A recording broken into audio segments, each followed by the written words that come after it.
Hello everyone और स्वागत है आप सभी का इस यूनिवर्स में। तो आज हम लोग फिर से लौटे हैं द फ्लैश का सीजन 8 का एपिसोड 17 का पॉडकास्ट लेके। तो ये जो एपिसोड है वो अमेजॉन प्राइम में ऑलरेडी अवेलेबल हो चुका है, तो जाके गाइस देख लीजिए। और इस एपिसोड में पॉडकास्ट में हम लोगों को बहुत सारा स्पॉइलर भी आप लोगों को देना है, मतलब शेयर करना है इस पॉडकास्ट करने से पहले। तो आप लोगों को एक स्पॉइलर अलर्ट देना चाहता हूँ कि गाइस अगर आप लोगों ने अभी तक एपिसोड नहीं देखा, जो कि मुझे लगता है कि आप लोगों ने देख चुके हैं आप लोग, तो अगर जाइए पहले एपिसोड देखिए, उसके बाद आप लोग आइए। लेकिन जाने से पहले प्लीज़ लाइक शेयर और सब्सक्राइब बटन को दबाना बिल्कुल भी मत भूलिएगा। तो अगर गाइस आप लोग नए हैं चैनल में तो बेल आइकन को ज़रूर दबा दीजिए, ताकि आप लोगों को एक भी नोटिफिकेशन ना मिस हो जाए जब भी हम कभी नया वीडियो अपलोड करें। तो चलिए शुरू करते हैं। तो इस हफ्ते का जो पॉडकास्ट है फ्लैश का एपिसोड 17 ऑफ सीजन 8 पॉडकास्ट है। तो इस एपिसोड में हम लोग देखते हैं कि फ्लैश जो है वो अभी टीम फ्लैश के साथ एक मतलब हॉलीडे के मूड में है, क्योंकि अभी वो लोग कुछ प्लान भी कर रहे हैं कैसे वो लोग अपना जो काम है फ्रॉम द स्टार लैब उसको पूरा सब हैंडल करेंगे। क्योंकि उसका जो एक इम्पॉर्टेंट मेंबर है टीम फ्लैश का जो कि केटलिन, वो अभी प्रेजेंट नहीं है उन लोगों के साथ। और बहुत टाइम से वो लोग कोशिश कर रहा है, फ्लैश मेनली कोशिश कर रहा है बैरी हेलन उसके साथ कांटेक्ट करने के लिए। लेकिन लास्ट टाइम जब उसका कांटेक्ट हुआ था तब केटलिन का घर में जाकर वो देखा था कि केटलिन क्लियर फ्रॉस्ट को रीजेनरेट या रीबॉर्न करने का कोशिश कर रहा था, इस एक्सपेरिमेंट कर रहा था, जिसको पूरी तरीके से ढंग या हम क्या कह सकते हैं डिस्ट्रॉय करके आ चुका है बेरी। तो जिसकी वजह से शायद केटलिन को बहुत बुरा भी लगा होगा, शायद वो नाराज़ भी है। तो इस बात से जो भी सहमत है और जो भी बेरी को बोलता है कि तुम जाओ और केटलिन के साथ बात करो, या शायद उसको उसकी खबर लो कि वो कहाँ है। लेकिन केटलिन अभी खुद ही सामने से उन लोगों को वीडियो मैसेज भेजता है कि वो अभी सही हालात में नहीं है, उसका मन नहीं लग रहा है काम में, इसलिए वो बहुत दिन अभी नहीं आएंगे, टीम फ्लैश के साथ नहीं ज्वाइन करेंगे। वो अभी अपना माँ के साथ एक वेकेशन में है, जहाँ पे वो अपना जो क्या डिसीजन है उसको क्या करना है इसके बाद वो सोचने में वो बिजी रहेगा, तो इसलिए उसको कोई डिस्टर्ब ना करे। तो इसी टाइम पे हम देखते हैं कि ऑन द अदर हैंड जो है एलेग्रा, उसका जो ऑफिस में अभी जो आयरिस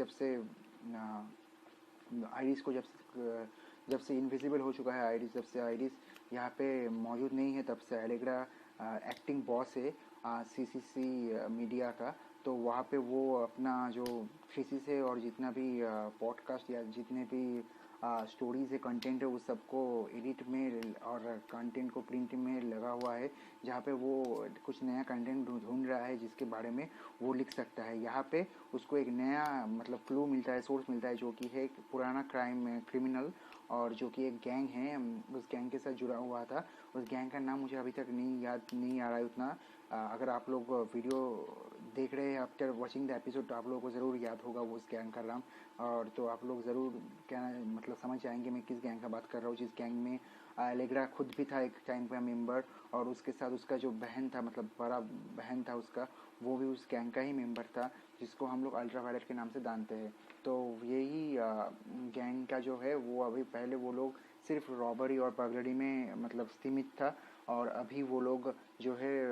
मर्डर भी करने लगे हैं, बहुत सारे लोगों को वो लोग मार चुके हैं। और उनका ही एक जो फॉर्मर मेंबर है वो भी अभी खुद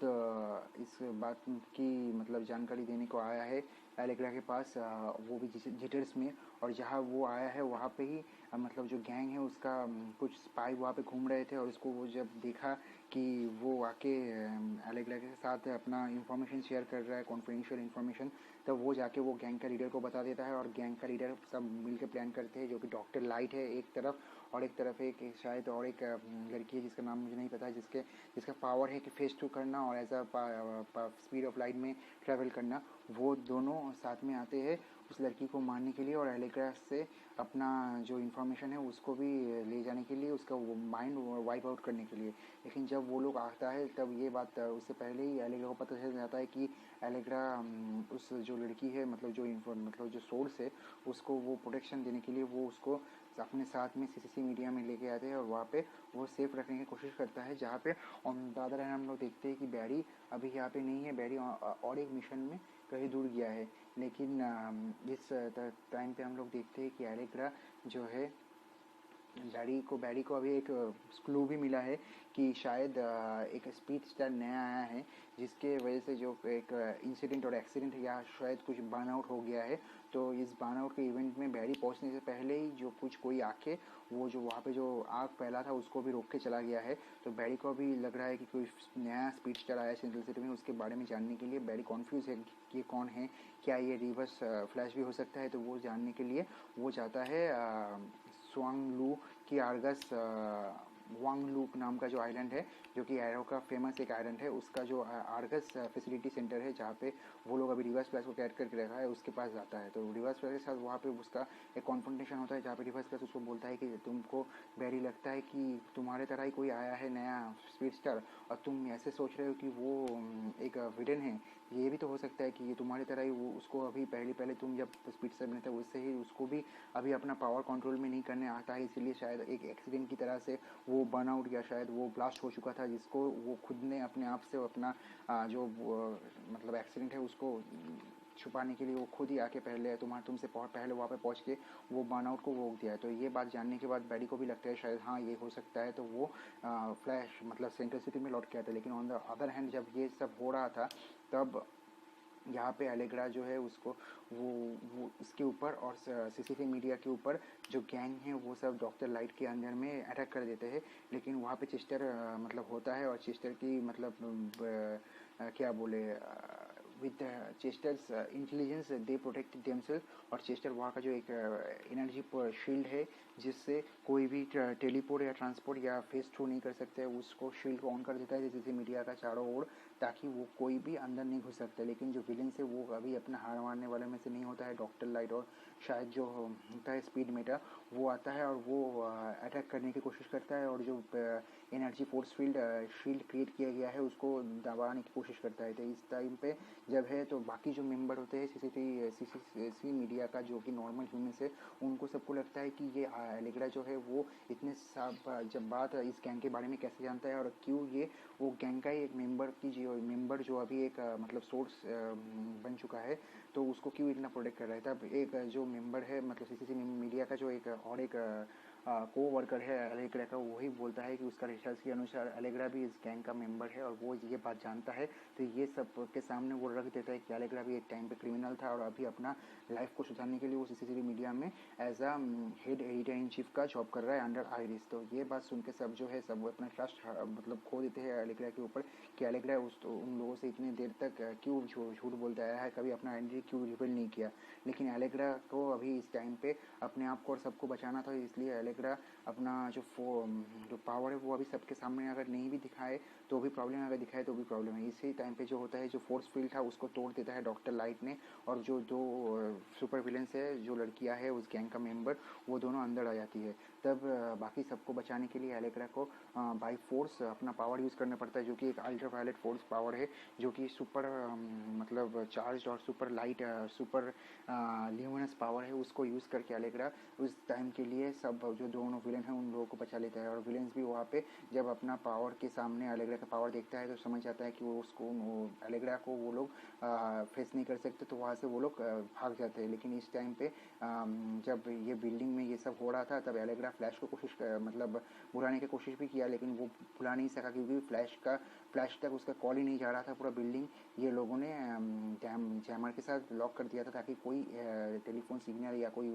वाईफाई नेटवर्क या कुछ भी अंदर नहीं आ सके, ताकि वो लोगों को ट्रैप करके रखा जा सके। वो उस गैंग ने वो कोशिश किया था। तो इस सब के बाद जो है एलेग्रा का जो पावर है वो सबके सामने रिवील हो जाता है, वो एज अ सुपर हीरो भी सबके सामने आ जाता है, उसका आइडेंटिटी जो है वो एक्सपोज हो जाता है। तो यहाँ पे एक बहुत इंटरेस्टिंग मोड आता है। तो फ्लैश यहाँ पे उसके बाद सेंट्रल सिटी में लौटता है और लौटने के बाद यहाँ पे दिखता है कि जो एक जो बैटरी थी जहाँ पे जो ब्लास्ट हुआ था उस जगह से एक बैटरी भी मतलब स्टोलन था, मतलब चुराया गया था। लेकिन आज शायद वो बैटरी लौटाने के लिए कोई आया था। वो जो बैटरी खो गया था उसको लौटाने के लिए एक शायद नया कोई स्पीड स्टार जो है या कुछ ऐसा कुछ पावर वाला जो बहुत लाइटनिंग स्पीड से दौड़ता है, ऐसा कुछ फोर्स एनर्जी फोर्स फील्ड वहाँ पे लौटा है। तो उस के जो सिग्नल है उसको फ्लैश को मिल जाता है और फ्लैश उस सिग्नल को ट्रैक करने की कोशिश में उस सेम जगह पे पहुँच जाता है। लेकिन वहाँ पे जब वो पहुँचता है तब उसके सामने नया स्पीड स्टार आ जाता है और स्पीड स्टार वहाँ से भागने की कोशिश करता है, लेकिन वो फ्लैश से सामने से भाग नहीं सकता। इस टाइम पे फ्लैश को फाइनली उसको दिखाई देता है और उसका कॉन्फ्रंटेशन होता है उसी जगह है एक पुराने साइंटिस्ट का जिसका नाम है डॉक्टर मीना धवन, जो कि है फास्ट ट्रैक लेबोरेटरीज का इंचार्ज और जो अभी एक नया स्पीड स्टार बन चुका है फास्ट ट्रैक नाम का। पहले तो मीना धवन अपना आइडेंटिटी जो है वो रिवील नहीं करना चाहता था, लेकिन वो बहुत बार भागने की कोशिश किया, लेकिन उसको पता चला कि फ्लैश का जो स्पीड है वो उससे भी ज़्यादा है और लाइट स्पीड से भी ज़्यादा है। जो मीना धवन है जो कि फास्ट ट्रैक नया सुपर हीरो है, वो खुद लाइट का स्पीड में दौड़ सकता है और बाकी लोगों को चकमा भी दे सकता है, लेकिन वो फ्लैश को चकमा नहीं दे सकता। फिर बाद में जाके जब वो उससे बात किया तो उसको लगा कि हाँ, फ्लैश एक ऐसा आदमी है जिसको पता है कि कैसे नया नया जब पावर होता है उसको मतलब कंट्रोल करना होता है। और उसको ये भी पता चला कि फ्लैश को पता है कि जो ब्लास्ट हुआ था वहाँ पे उस लेबोरेटरी में जो बैटरी छुड़ाने के टाइम पे वो एक एक्सीडेंट था और कुछ नहीं था। तो उसने फिर अपना आइडेंटिटी रिवील किया कि वो डॉक्टर मीना धवन है जो फर्स्ट ट्रैक लेबोरेटरीज की साइंटिस्ट था, और वो ये भी बोला कि उसका एक खुद का एक्सपेरिमेंट के तरीके से उसको ये पावर मिला है और उसको लगता है कि ये पावर उसको अभी कंट्रोल में करना पूरा नहीं आता, इसलिए वो फ्लैश के पास अपना हेल्प चाहता है ताकि वो उसको ट्रेन करके अपने जैसा एक अच्छा सुपरस्टार स्पीड स्टार बना सके। तो यही था इस एपिसोड का स्टोरी पूरा पॉडकास्ट में। और इसका जो रेटिंग है इस एपिसोड जो रेटिंग रहेगा वो मेरे लिए रहेगा 9/10, क्योंकि स्टोरी में थोड़ा इस एपिसोड में थोड़ा सा स्टोरी स्लो था तो इसीलिए मुझे लगता है, लेकिन VFX और बाकी सब जो चीज़ था वो बहुत ही बेहतरीन था। तो गाइस, अगर आप लोगों को मेरा वीडियो अच्छा लगा तो अंटिल नेक्स्ट टाइम #DC